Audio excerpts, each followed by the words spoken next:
Can you please request that this will be the last question we'll take. I'm sure that Venkat will be around, and I'm also sure that there will be a lot of people who have got questions for him. But in the interest of time, we'll take one last question. Sir, I myself am a farmer from Nanded. Since 15 years, we are observing one thing always. The government is pricing our goods according to whatever comes from foreign countries over here in India. Last year, we sold our crop of tur at 4,700 rupees per quintal. When the tur from Burma came here, we had to sell it at 2,200 rupees per quintal. Who is responsible for all these factors which are going out from other countries in our country? What should we do at this stage? First thing is, let me be a little blunt. Yeah. Problem for farmers, I showed you right in front of you earlier. Problem for farmers faces a lot of the time is the farmer themselves. Let me give you a little, what are you doing? I am a farmer myself. What are you doing? Acha. What are you doing? I grow pulses. What pulse? Tur, odel, more. What price do you actually want for food? That is a very nice question. Have you calculated? Whenever I The cultivate, government. yeah, Who set the price for this? 15 rupees. yeah. Everybody said 15 rupees.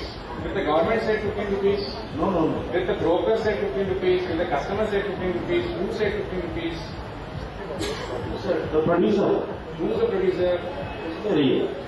Now, as a producer, Yeah. tur dal, what is the correct price of tur dal? 4,000 rupees per You quintal. said it. That is what you are saying. If I'm directly log in and say tur dal, about 4,000 rupees. And all the farmers in our area say, boss, put the real price. The problem is most of the time when you go for a meeting, when you ask this question, okay, price is government is not giving you, forget it. Because since you are not calculating, you are not putting the price, then other people start putting the price. I demonstrated right in front of you because nobody knows how to set the price. How do you expect a government executive sitting in an office to know what is the pains of growing tur dal? Listen, You sir. should put the price. What happens, you know? Forget what happened in the past. Forget the past. Even if we are not setting the price, the government is setting the price from the imported goods. No, it's not like that. Since you are not setting the price, everybody else is trying to do it for you. If you start setting your own price, I have not had one farmer stand up and say, this is the price of my brinjal. Everybody says, you tell me. This is a standard problem everywhere we are seeing. That is what we are trying to change. The mindset itself is, you can sell, because I understand your pains. For thousands of years, this is what has been happening. But every other industry, if you look at, you walk to a shop, there is a tag. If you pay that, you buy it. You don't go and say, I will buy this projector for 1,000 rupees. Government doesn't come and say, all projectors across India should be 1,000 rupees only. No. Because the manufacturer says it. If you like it, you take it. Government only says sales tax. I get 7%. You put whatever price, customer guys order, I just want 7%. Since you don't know how to set the price, then the government executive, everybody comes and says, oh, this should be so much. Then you are fighting, oh, you have set a wrong price. Then why did you set the wrong price? No, the farmers from Burma are setting our prices. Why are you letting farmers of Burma setting your price? There will be a big revolution in India. No. You don't know to set your price. You come to the booth, we show you how to set your own price. And you will get your price, I challenge you. You set your price, you will be surprised because your choice of buyers is also very limited. Now you set your price. I'll give you a real example of what happened in Fisherman.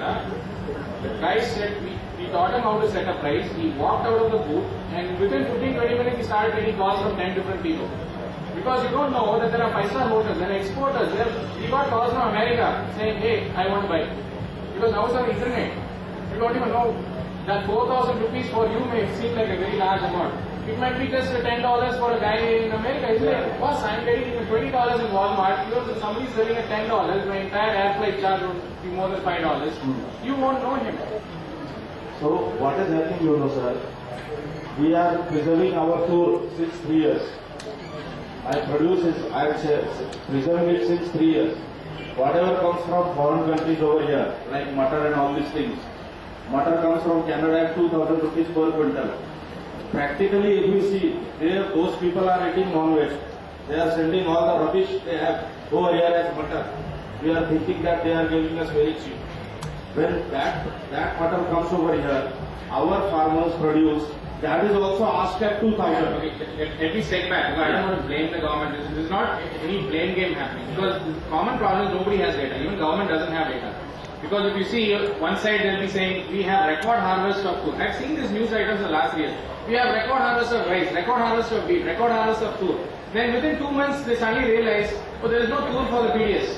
Then they start running around, who has to? Then they go to the commodity exchange. Like it is not that they are purposely doing it. There is something called commodity traders exchange. They have to put a trade. And when India starts buying Turda, just imagine, 1.4 billion people, so everybody is watching. Oh, India has put a place an order for Turda, that's one emergency, Tatkal order. I want Turda tomorrow.